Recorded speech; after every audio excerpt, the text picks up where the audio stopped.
کہ نبی کریم کے قلب مبارک پر وَإِنَّهُ تَنزِيلُ رَبِّ الْعَالَمِينَ نَزَلَ بِهِ الرُّوحُ الْأَمِينُ عَلَىٰ قَلْبِكَ لِتَكُونَ مِنَ الْمُنذِرِينَ بِلِسَانٍ عَرَبِيٍّ مُبِينٍ کہ اگر قرآن نبی کریم کے دل پر نازل ہو، وہ اگر آپ زبان سے ادا کریں تو وہ قرآن بن جائے، اور یہ وہی حدیث کی شکل میں آپ کے دل پر نازل ہو، وہ اگر زبان سے ادا کریں اس کو ہم انکار کر دیں، حالانکہ دونوں کی بیس اور بنیاد ایک ہی چیز ہے کہ دل کی بات کو اس زبان سے ادا کیا جاتا ہے۔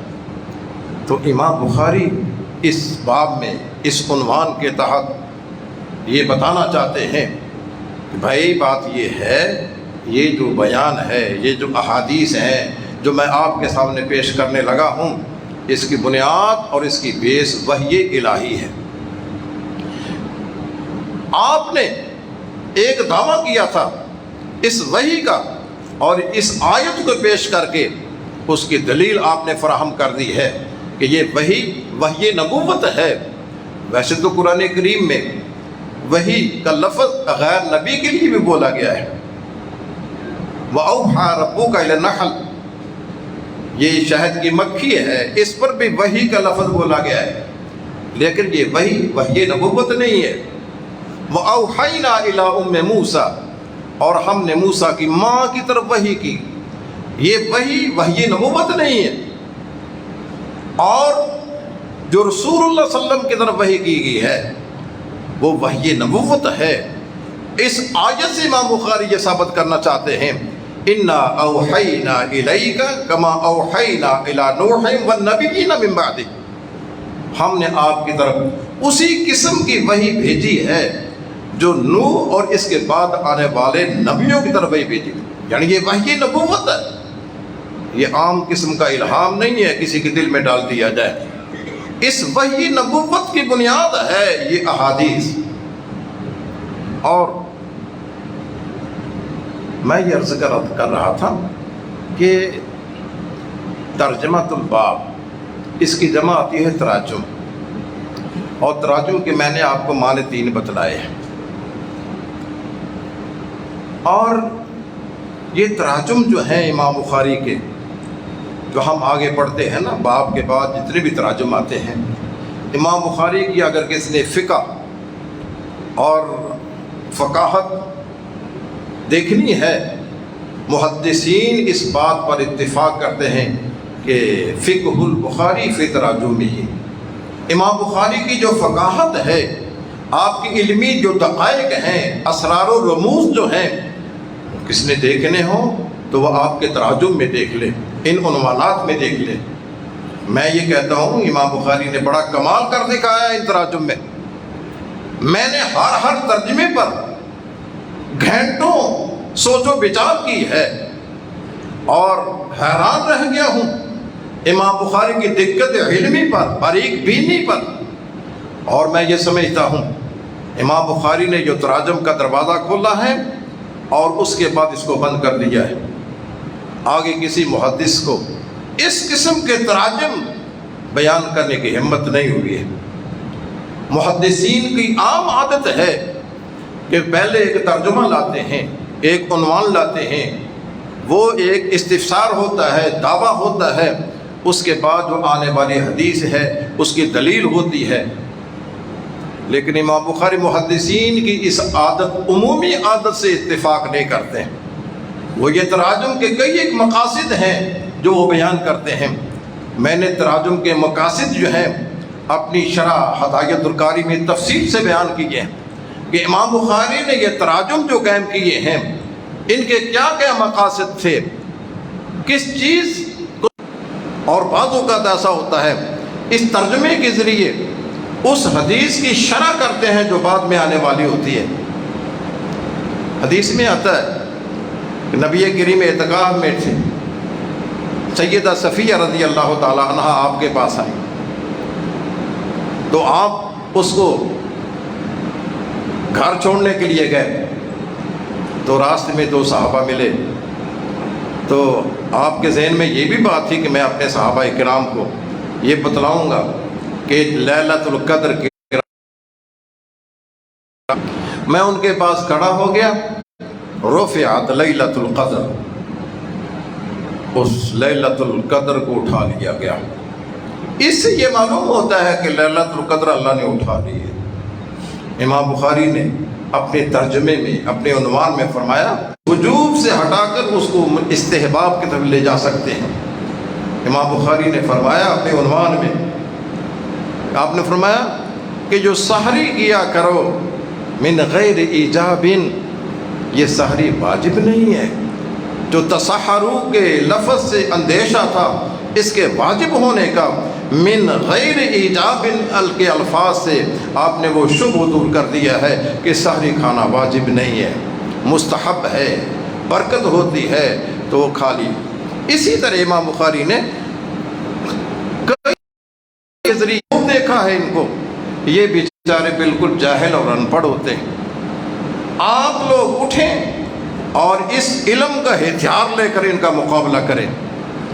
اگر آپ ان کا مقابلہ نہیں کریں گے، صرف مسجد کے ممبر و محراب پر ہی علم دیا ہے، اس علم کے ہتھیار سے مسلح ہو جائیں اور ان کی سرکوبی کے لیے میدان میں آئیں۔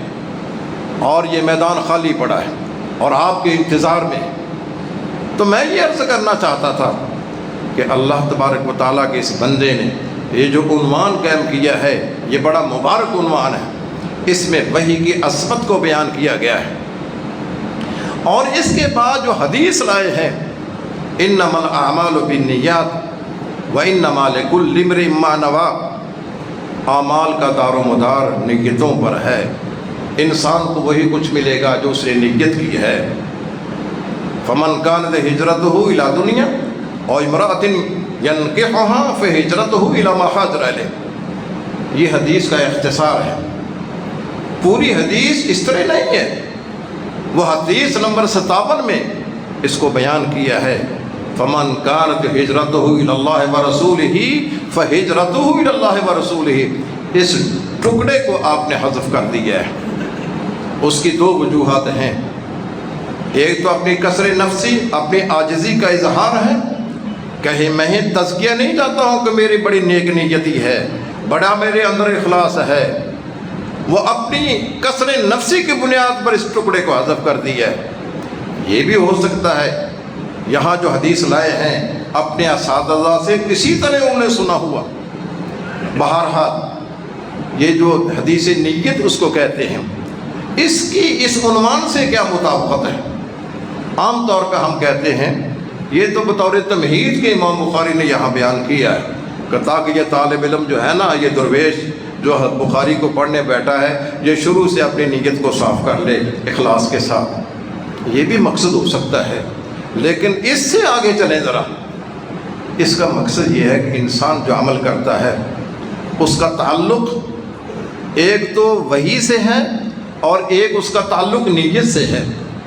وحی سے یہ ہے کہ یہ انسان جو عمل کرنے والا عامل ہے، یہ اس بات کا مکلف ہے کام کرے جس سے اللہ راضی ہو جائے، اللہ خوش ہو جائے۔ اللہ کن باتوں سے خوش ہوتا ہے، اللہ کن باتوں سے ناراض ہوتا ہے، اس کی بنیاد کیا ہے؟ یہ وحی ہے۔ اس لیے انسان کا جو عمل ہے اس کی ایک تو وحی سے تعلق ہے۔ جہنم کا افتتاح ان لوگوں سے کیا جائے گا جن کی نیکی کرتے وقت، عمل کے وقت نیت ٹھیک نہ تھی۔ تو حدیث نیت کا تعلق ایک طرف وحی سے ہے، بدل وحی، اور دوسری طرف اس کا یہ نیت کا اعتبار ان کاموں میں ہے جو عبادت کے طور پر انسان اختیار کرتا ہے عبادت کے طور پر۔ باقی رہے دنیاوی معاملات، ان میں نیت کا ہونا ضروری نہیں ہے۔ آپ کسی کو قرض دیتے ہیں، یہ قرض کی نیت میں ضروری نہیں ہے کہ آپ کو اجر اور ثواب دیا جائے۔ کام بری نیت کرنے سے برا بن جائے گا، برا کام اچھی نیت کرنے سے اچھا نہیں بن سکے گا۔ کچھ کام ایسے ہوتے ہیں جن کا تعلق دل سے ہے، خشیت ہے، نیت کا اخلاص یہ انتہائی ضروری ہے۔ اس ضمن میں میں آخر میں یہ بات کرنا چاہتا ہوں، ایک واقعہ بیان کرتے ہیں۔ آدمی تھا جس کا نام تھا مہاجر ام قیس، اور وہ ایک عورت سے نکاح کرنا چاہتا تھا۔ وہ عورت ہجرت کر کے مدینہ آ چکی تھی۔ اس عورت نے شرط لگائی کہ میں آپ سے نکاح اس شرط پر کروں گی کہ آپ ایک علم کی چابی آپ کے ہاتھ میں تھما دی جائے گی، یہ لو علم کی چابی، اب آپ نے علم کے بند دروازے جو تالے لگے ہوئے ہیں ان کو اس چابی سے کھولنا ہے۔ علم تو آپ نے بعد میں کھولنا ہے، وہ بند دروازے جو ہوں گے اس ادارے نے، اس مادر علمی نے آپ کو علم کی چابی دی ہے، استعمال کرنا ہے، تب جا کر آپ کو علم کی معرفت ہوگی، علم کے اسرار، علم کے رموز آپ کو پتہ چلے گا۔ اس سمندر کے اندر جو جواہر ان کو آپ نے غوطہ زنی سے نکالنا ہوگا۔ اللہ تعالیٰ کے رسول کو اللہ نے کہا تھا نا، اِنَّا سَنُلْقِي عَلَيْكَ قَوْلًا ثَقِيلًا، آپ قول ثقیل اٹھا کر جا رہے ہیں، اور قول ثقیل اساتذہ کرام جنہوں نے آپ کو راتوں رات محنت کر کے اس مقام پہ پہنچایا ہے، اور یہ جو آپ نے یہاں کی سہولیات کو استعمال کیا ہے، تقاضا اور اس کی ذمہ داری یہ ہے کہ آپ نے آئندہ جا کر کو دین کا کام کرنا ہے۔ لا یزال ہے، یہ ہمیشہ رہنے والا ہے، آپ مر بھی جائیں گے تو تب بھی آپ کی جو شمع روشن کی ہے یہ روشنی پھیلاتی رہے گی، اور اللہ ہمارے مسلم مقرر جناب شیخ الحدیث حافظ مسعود عالم صاحب وہ اپنی گفتگو فرمائیں گے۔ میں تمام طلباء سے گزارش کروں گا ونعوذ باللہ من شرور انفسنا وسیئات اعمالنا من یهده اللہ فلا مضل له من یهده اللہ فلا مضل له ومن یضلل فلا هادی له کل بدعۃ ضلالہ وکل ضلالۃ فی النار۔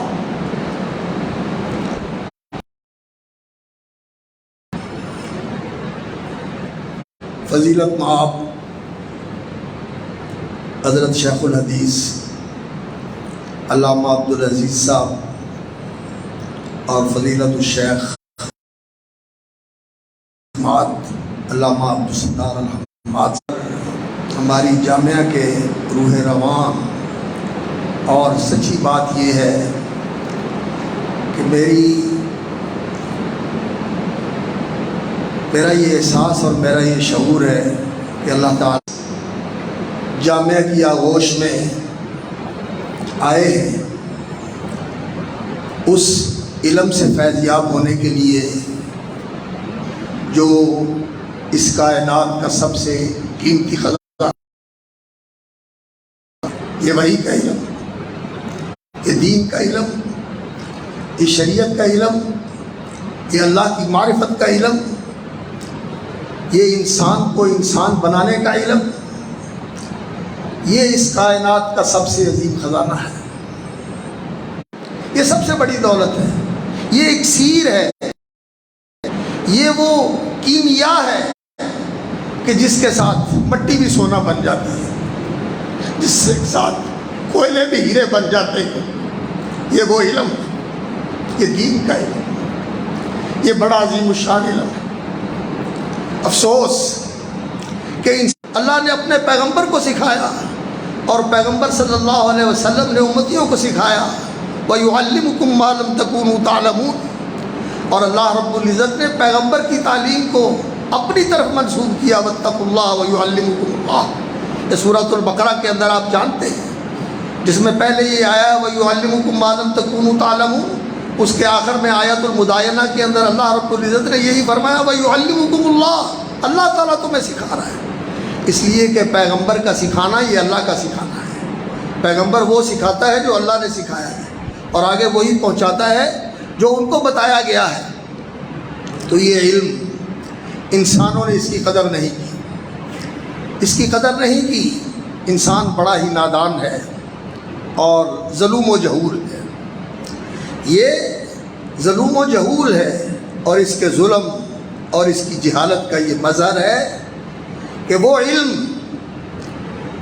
اللہ اکبر جو اس کے خالق نے اس لیے اتارا تھا، اس لیے نازل کیا تھا کہ یہ وہ ساری صلاحیتیں جو اللہ رب العزت نے اس انسان کے اندر ودیت فرمائی ہیں، بالقوہ انسان کو جن چیزوں کا، جن خصوصیات کا، جن امتیازات کا حامل بنا کر اللہ رب العزت نے پیدا کیا ہے، وہ خصوصیات اور وہ امتیازات، وہ خوبیاں اور کمالات یہ انسان کیسے حاصل کر سکتا ہے؟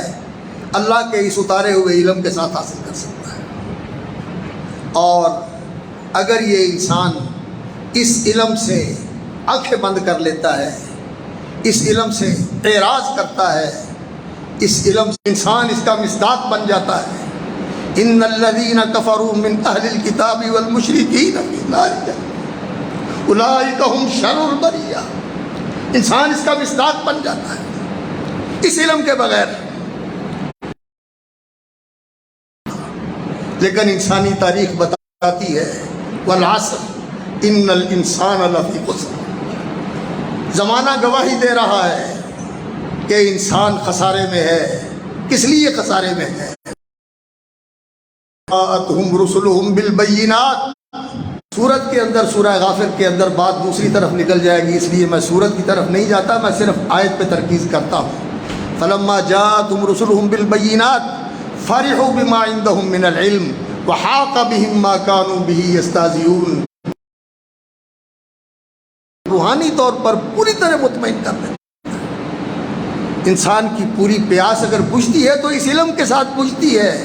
یہ علم اگر نہ ہو تو افلاطون کو سکون نہیں ملا، ارسطو کو راستہ نہیں ملا، فیثاغورس کو راستہ نہیں ملا، اور اگر ان کو نہیں ملا، وہ اس پہ نازاں تھے، اس پہ اترائے، اس پہ انہوں نے غرور کیا کہ ہمارے پاس علم ہے اور اس علم کی فتوحات ہیں، ہم نے اس علم کے ذریعے کیا کچھ بنایا ہے، کیا کچھ حاصل کیا ہوا ہے، کیا کچھ بنا سکتے ہیں۔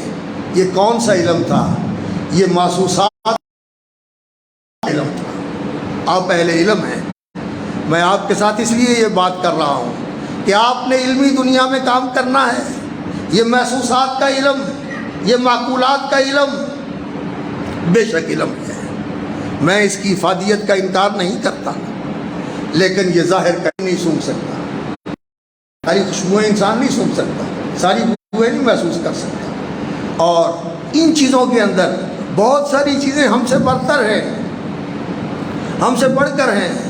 چونٹی کا سونگنا ہمارے سونگنے سے کہیں زیادہ ہے، اور چیل کا دیکھنا ہمارے دیکھنے سے کہیں زیادہ ہے، اور ڈیٹا حواس نے جمع کر کے عقل کی ڈسک میں فٹ کیا ہے، انسان انہی تک سوچ سکتا، اس سے آگے نہیں جانتا۔ لیکن یہ علم جو اللہ نے اتارا ہے، یہ عالم الغیب کا علم ہے، یہ اس دنیا کا بھی علم ہے، یہ آخرت کا بھی علم ہے، اور یہ اس انسان کے بنانے کا علم ہے کہ یہ انسان ایسا انسان کیسا بنے گا، کیسے بنے گا کہ یہ لقد خلقنا الانسان فی احسن تقویم کا پیکر بن سکے۔ یہ انسان ایسا انسان کیسے بنے گا کہ اس کی یہ دنیا بھی سعادت کا گہوارہ بن جائے، اور یہ فانی دنیا تو اس کے لیے سعادت کا گہوارہ بنے، اور اس کے بعد اندھیرا ہو؟ نہیں، یہ انسان وہ دنیا بھی سعادت والی ہو، اور یہ اس جنت کا وارث بن سکے جس کے لیے اللہ رب العزت نے اس انسان کو پیدا کیا ہے، اور اس جنت میں ٹھہرا کے ہمارے باپ حضرت آدم کو اور ہماری اماں حضرت حوا کو اللہ رب العزت نے اس جنت کی طلب اور اس کا شوق اور جگہ بنایا ہے۔ یہ جنت نہیں بن سکتی، یہ جنت نہیں بن سکتی۔ اگر جنت بن سکتی ہو تو اللہ اکبر، سوئٹزرلینڈ میں اور سویڈن میں خودکشیاں کرنے والے لوگ ہوں، انسان خودکشی کرے؟ نہیں، سویڈن کا شہری اور اللہ اکبر سوئٹزرلینڈ کا شہری، وہ جگہیں لوگ ان کو جنت نظیر کہتے ہیں، لیکن وہاں کے رہنے والے خودکشی کرتے ہیں۔ اس اس لیے دنیا عذاب ہے، وہ اس عذاب سے جان چھڑانا چاہتے ہیں۔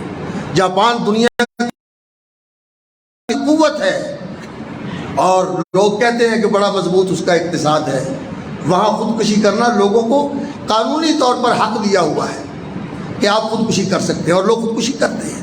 شاید زیادہ دنیا کے اندر خودکشی کی شرح جاپان کے اندر ہے، نہیں بن سکتی۔ دوسری طرف ایسے المیہ زندگی کے اندر موجود ہیں کہ جب انسان کے وہ سامنے آ جاتے ہیں تو زندگی کے سارے مزے کرکرے ہو جاتے ہیں۔ یہ زندگی جنت نہیں بن سکتی، انسان اس کو بنانا چاہتا ہے لیکن یہ نہیں بن سکتی۔ تو اس جنت کی لگن اور فکر جو انسان کے اندر موجود ہے، کر لو، اللہ کے بن جاؤ، اللہ کی طرف چلے آؤ، اللہ کی طرف بڑھو، تمہارا ہر قدم اللہ کی طرف قرب کے لیے ہونا چاہیے، تقرب اللہ کے لیے ہونا چاہیے، اللہ تک۔ اللہ اکبر، باری ملتی ہے تو ان درویشوں کے قدموں میں بیٹھنے سے ملتی ہے، یہ ان اللہ کے بندوں کے سامنے مؤدب ہونے سے ملتی ہے۔ اللہ اکبر، اللہ اکبر۔ آپ کو ہم نے یہ قرآن عظیم عطا کیا ہے، اب اس دولت کے بعد دنیا میں جو کچھ کسی کو ملا ہوا ہے آپ اس کی طرف نگاہ اٹھا کے بھی نہ دیکھیے، اور جو اس وَاصْبِرْ نَفْسَكَ مَعَ الَّذِينَ يَدْعُونَ رَبَّهُمْ يُرِيدُونَ وَجْهَهُ وَلَا تَعْدُ عَيْنَاكَ عَنْهُمْ، انہیں چھوڑ کر کسی بڑے کی طرف نگاہ نہ اٹھاؤ، کسی بڑے کے پروٹوکول کے لیے بےتاب نہ ہو جاؤ، انہی کے ساتھ جڑے۔ لیکن کون؟ یہ اللہ تو اپنوں میں شامل فرما دے، اللہ تو اپنے مخلص بندوں میں شامل فرما دے، اور ہمیں اپنے مخلصین میں شامل فرما دے، جنہیں تو نے اپنے لیے کر دیا ان میں شامل فرما دے۔ تو یہ علم بہت بڑی دولت ہے۔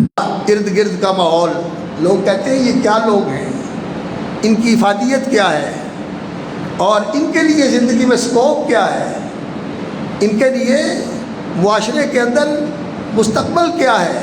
مشاہدات کا علم اور اپنے عقلی اور فکری علم، ان کے اوپر لوگوں نے ناز کیا، اور جو نبیوں کا علم تھا اس کی تحقیر کی، اس کو جھٹلا دیا۔